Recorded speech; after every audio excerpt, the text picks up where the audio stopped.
Always saying Terp Tech, your boy Chuck back in the building. This is not a Terp Tech video though. This is OHX, chronic therapy. And we got the good doctor, Corey, back in the house. She's not a doctor, but she's my doctor. She's not a doctor yet, but she's my doctor. How you doing? Hello, sir. Sir. Wow. I'm flattered. Yeah, we got the good doc in the house, and I got some of Ohio's finest. It's getting cold out there. Yeah. So make sure you stay bundled up. Snow is on the horizon. Yeah, that's what's up. I already have a feeling that you about to ask me some shit. It's gonna be a pretty tough question. I already know how you about to get down because I can feel the energy. Just ask your motherfucking question. Just go ahead. Last session, we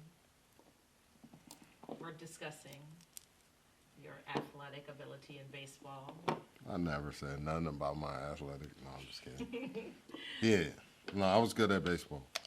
Okay, and you mentioned that your parents weren't present during your games, and it made you uninterested, disinterested. Right. I kind of walked you away from that because I didn't want to talk about how that made me feel. Hence the reason we are coming back to it. Well, how do you think it felt? It hurt. Yeah. Of course. You know what I'm saying? And here's the crazier part. As you get older, like the hurt intensifies, which is why I told you this is how I believe how we got to Alan Watts. You know what I'm saying? So here's what's funny. The abuser never, they just want to get past it. You know what I'm saying? They don't want to talk about it. I'll talk about it. The abuser talk about it. So it caused hurt, Yep. caused you to lose your interest in playing. But I mean, I had other interests though. I mean, let's not I can't blame it all on that. You know, like I said, I seen Easy E with the J's.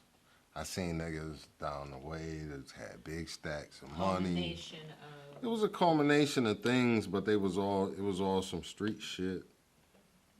Like, and I don't want to but I'm not no fucking no gangster. I was just out there doing my thing.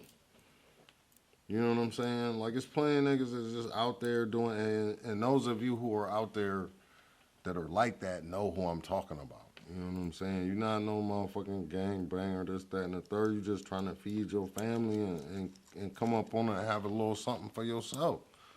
That's all I wanted was just like a little, where I could say, all right, yeah, this me, right here.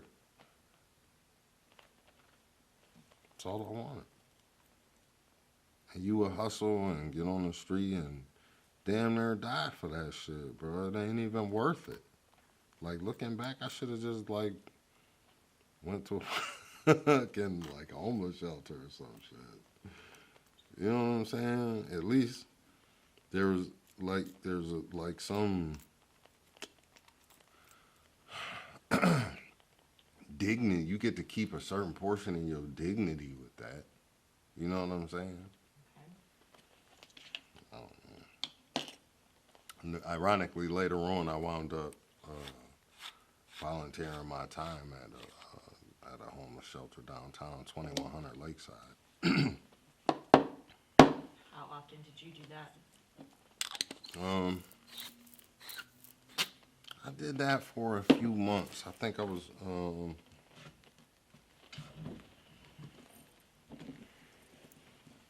Man, the only person noticed is Mike.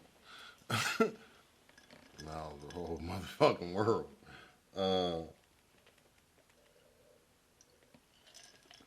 They had me doing security. I was working in the veterans wing at 2100 Lakeside. And I had a great time doing it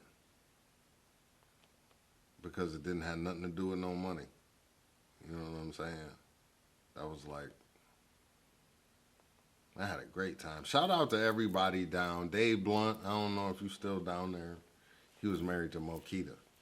Remember Mokita? Yes. Yeah, he was married to Mokita. Him and Mokita got a daughter together, and their daughter and Chase, my son, was best friends. You know, Mokita and Raquel was best friends. I'll edit that out. My nigga Dave, though, man, Chase. I enjoyed doing that, but yeah, I mean, just to take it all back, that shit hurt. And what do a motherfucker start doing when they hurt? Huh? What do they do? They start hurting. They start hurting, not caring who they hurt. You know what I'm saying? Whatever happens, happens. So you started hurting people? Myself? In what sense? Just like the situations that I would put myself in. You know what I'm saying?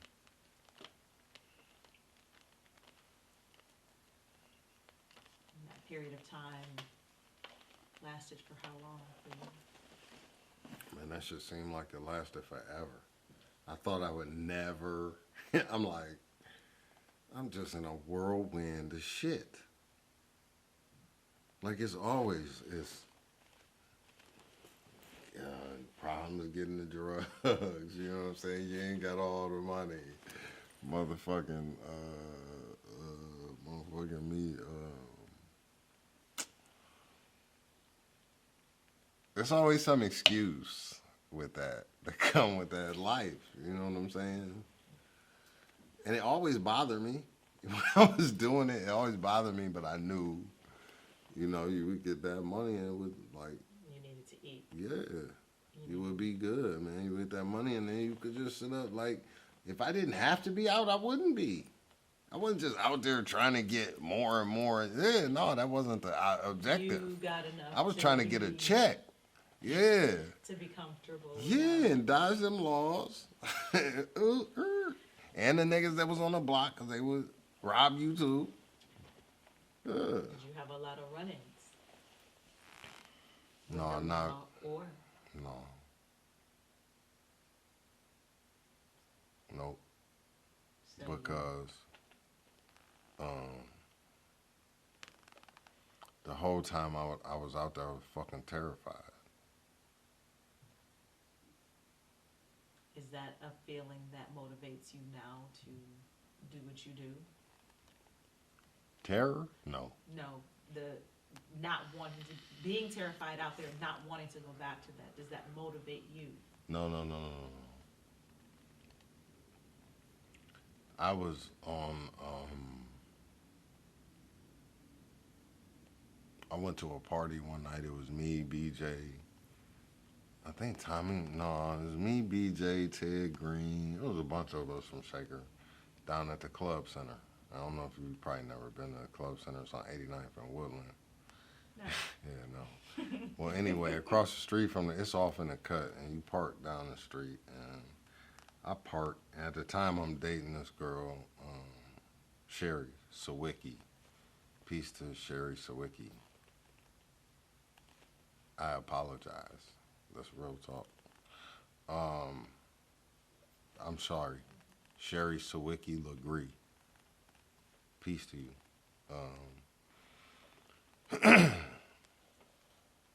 But at the time, come on. Give it to We me. were talking about what motivates you. You went to this club. You were with some people. What I asked about you being terrified.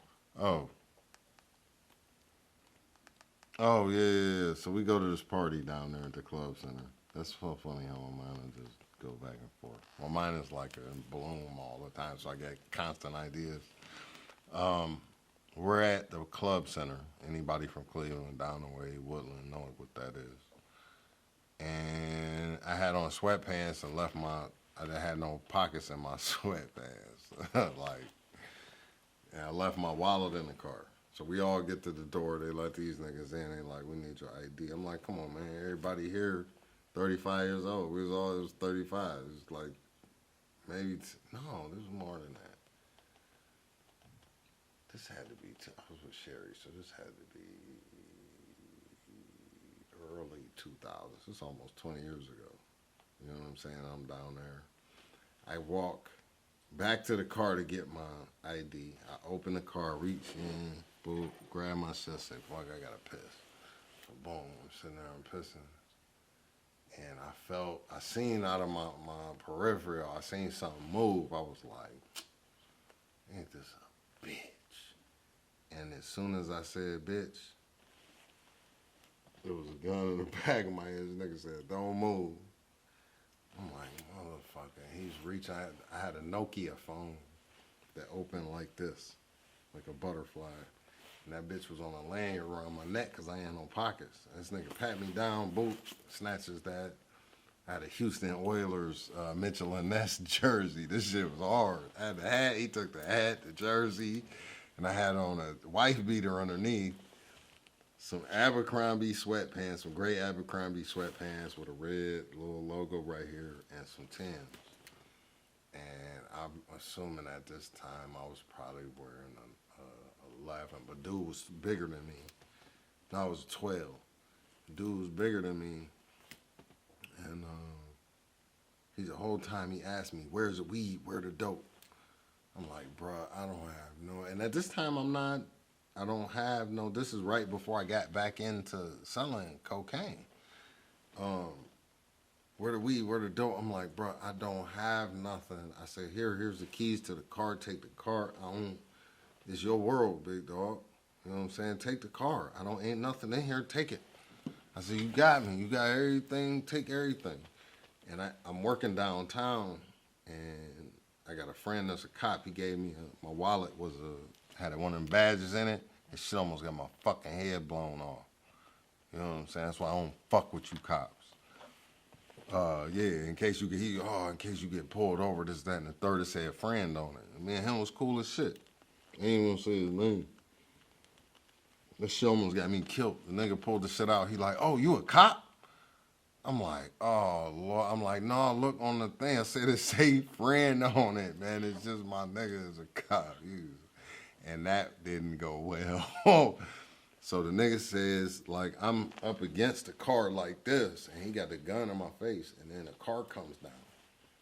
I'm like, oh, this nigga's about to take off. The nigga spins me around and jams the gun in my rib. He says, smile. I'm like,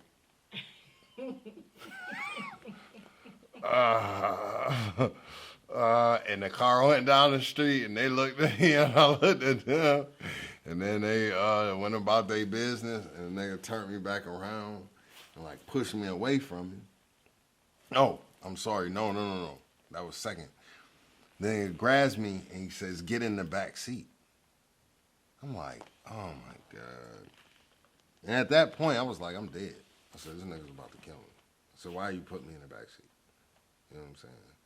So I'm going to get in the back seat, and I'm sitting there, and I remember, like, vividly, thinking, I thought about my kids and everything. I'm like, I said, oh, and I remember saying, oh, this is it. And the nigga had a gun in my head. He goes, I'm going to ask you again, where's the weed? Where's the dope? I was like, man, I said, I go to work, bro. I said, here, just take the keys. And it got quiet just like that.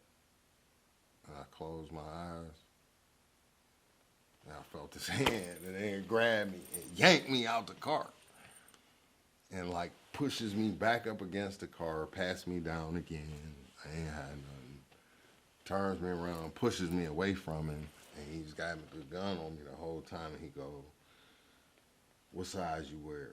And I told him my size. He goes, you lucky, your shoes too small. Turn around. And I'm still thinking, I'm like, oh, man, I'm turning around. This nigga, it says, start running. Bah!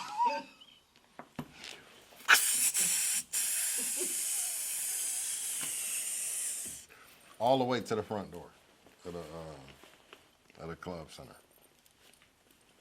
And I get to the front door of the club center, and another cop who I knew from working downtown, his name was Stoudemire. Shout out, that's my nigga, man. Nigga, he go, "What's up, bro?" It was a setup, basically. That's what them niggas do. Like, you ain't got no, they just send you back, and then the nigga across the street robs you. Dude knew this. He goes, "You know what kind of," and this is what he asked me. He goes, "What kind of shoes he have on?" And I looked at Stoudemire. I'm like, "Shoes? Fuck do you mean? What kind of shoes he had on?" He goes, "Man, what kind of shoes did he have?" I said, "Man, I don't know." He goes, "Man, then you dudes change their clothes." He goes, "I could find one of them by their shoes." But so if you ever get robbed, look at their shoes. They don't change their shoes. They change their clothes. But, so. That still didn't answer my question. Well, about the terror. The motivation to. That right there, when I made it through that, I was like, oh, I was traumatized after that. I had PTSD from that. Like, that shit fucked me up. That I thought I was going to die. You know what I'm saying? So I went hard. And we'll get into it in the next one, how I got into the cocaine for the second time. You know, it was through my sister's friend, my sister's boyfriend at the time.